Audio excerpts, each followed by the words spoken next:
పాకిస్తాన్ యాచకుల సమస్య ప్రస్తుతం ఆ దేశం ఎదుర్కొంటున్న అతిపెద్ద మానవీయ, ఆర్థిక మరియు దౌత్య సంక్షోభాలలో ఒకటిగా రూపుదిద్దుకుంది.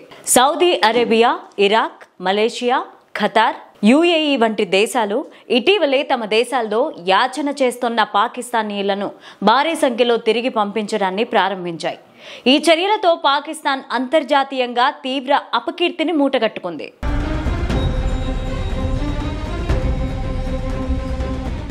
2024 జనవరి నుంచి 2025 ఏప్రిల్ వరకు సౌదీ అరేబియా దేశం ఒక్కటే 5033 మంది పాకిస్తానీ యాచకులను స్వదేశానికి బలవంతంగా పంపింది. ఇతర దేశాలు కూడా మరో 369 మందిని పంపించేశాయి. దీనిపైన స్పందించిన పాకిస్తాన్ మంత్రి మొహసిన్ నఖ్వీ ఈ గణాంకాలను జాతీయ అసెంబ్లీలో వెల్లడించారు. ఈ మొత్తం పరిస్థితిని పరిశీలిస్తే పాకిస్తాన్ అంతర్గత సమస్యలు అంతర్జాతీయంగా ఎంత తీవ్రంగా ప్రతిఫలించాయో స్పష్టంగా తెలుస్తుంది.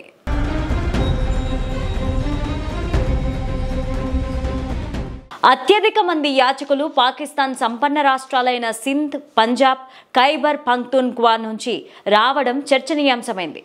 ఈ గణాంకాలు దేశంలోని అసమాన వనరుల పంపిణీ, అకస్మాత్తుగా పెరిగిన నిరుద్యోగం, వృద్ధి చెందుతున్న ఆర్థిక స్థితిగతులకు నిదర్శనంగా నిలిచాయి.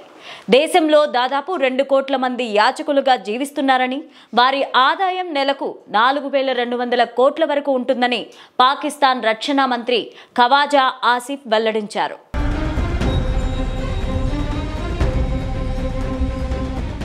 అంతేకాకుండా దేశాల్లో అరెస్ట్ అయ్యే యాచకులలో 90% పాకిస్తానీలే అని, వీరు కూడా ఎక్కువగా యాత్రికుల వీసాలతో వెళ్లి అక్కడ యాచకత్వం చేస్తున్నారని ఓవర్సీస్ శాఖ మాజీ కార్యదర్శి జల్ఫికమ్ హైదర్ పేర్కొన్నారు.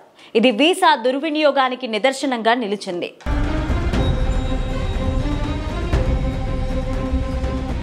పాకిస్తాన్లో పెరుగుతోన్న ద్రవ్యోల్బణం, నిరుద్యోగం, విదేశీ అప్పుల భారంతో కుంగిపోతున్న ఆర్థిక వ్యవస్థ, విదేశీ మారక నిల్వలు కేవలం $15 బిలియన్ పరిమితం కావడంతో పాక్లోని లక్షలాది మంది పౌరులు బతుకు తెరువు కోసం విదేశాలకు వెళ్లే పరిస్థితి ఏర్పడింది.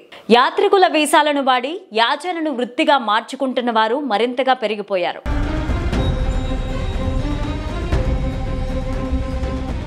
అంతర్జాతీయంగా ఈ సమస్య పాకిస్తాన్ దౌత్య సంబంధాలను దెబ్బతీస్తోంది.